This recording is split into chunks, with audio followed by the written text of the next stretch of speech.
sobre fraternidade, sobre irmandade, sobre irmãos. Como forjar laços e quebrar barreiras? Fraternidade, em sua etimologia, trata-se da relação entre irmãos, frater, irmãos.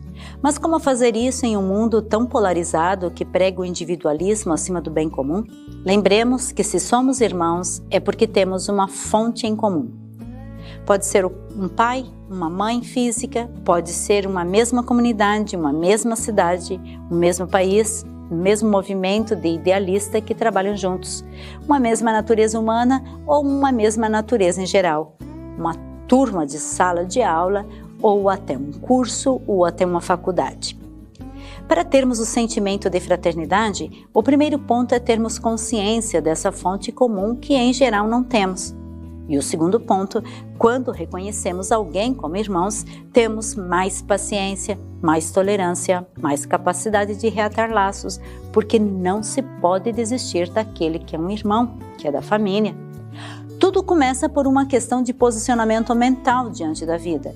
Se colocarmos a humanidade em grupos cada vez maiores, não de uma vez, porque a natureza não dá saltos, mas no primeiro no vizinho, a comunidade, a cidade, e ir ampliando a noção de família, vai se ampliando a noção de irmandade.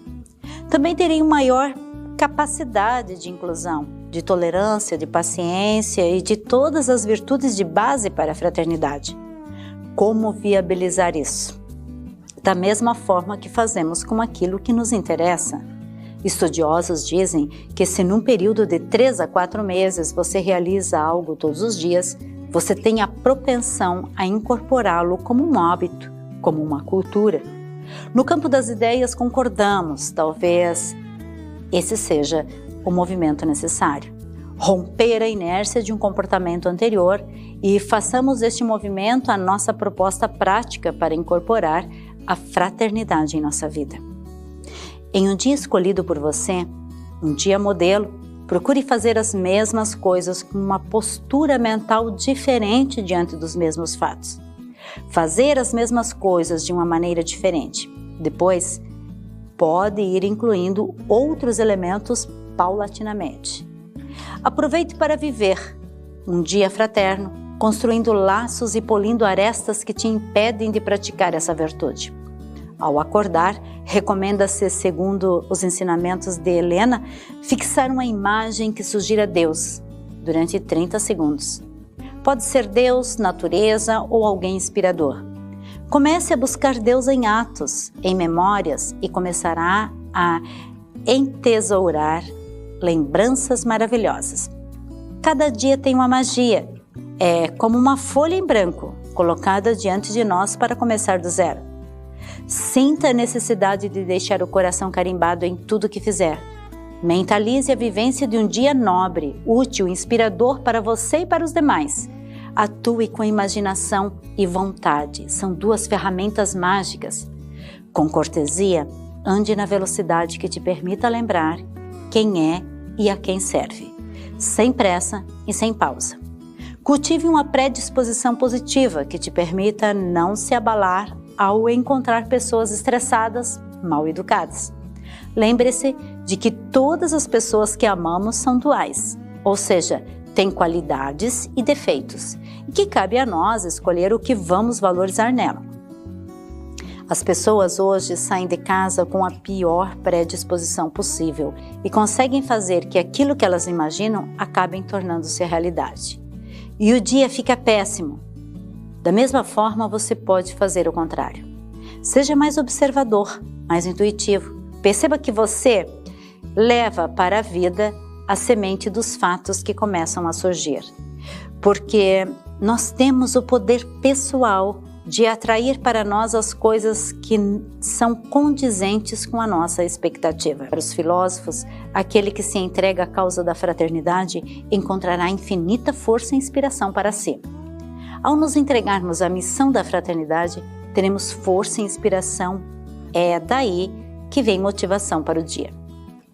Para isso, temos que ter a disciplina necessária para manter a nossa consciência elevada.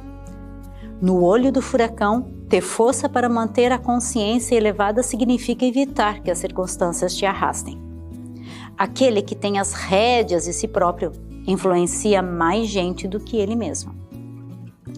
José Saramago nos lembra que o egoísmo pessoal, o comodismo, a falta de generosidade, as pequenas covardias do cotidiano, tudo isso contribui para essa perniciosa forma de cegueira mental, que consiste em estar no mundo e não ver o mundo, ou só ver dele o que em cada momento for suscetível de servir aos nossos interesses. Da mesma forma que ao limpar uma janela vemos mais transparência que nos permite enxergar melhor a beleza do outro lado, assim também acontece conosco. Limpando dentro, podemos perceber a beleza que reside em cada pequena coisa fora. Ao voltar para casa, prepare-se para o reencontro com as pessoas de casa. Queira saber como foi o dia do outro. Diga o que você aprendeu. Curta o seu lazer, o seu descanso. No momento de adormecer, ouça uma música, leia um texto e tenha um sonho reconfortante. Fraternidade também é saber estar conosco de uma maneira doce, de uma maneira justa, respeitosa. Se lance com entusiasmo ao mistério da vida. Nenhum dia será igual ao outro. Cada dia te pega num degrau diferente, um pouco mais alto, mais próximo do sagrado. Fraternidade é diferente de compaixão, de caridade, que estão ligados a um momento. Fraternidade é uma postura, anda contigo o tempo todo. Fraternidade é uma postura mental, é a sua predisposição diante da vida. A fraternidade te dá a segurança de uma vida exitosa, de uma vida próspera. A fraternidade nos aproxima do ponto central, onde todos nós nos unimos. Este é um texto de Lúcia Helena Galvão e, através dele, vamos refletir durante esta semana como nós estamos cultivando esta característica tão importante da fraternidade. Tenhamos uma boa semana.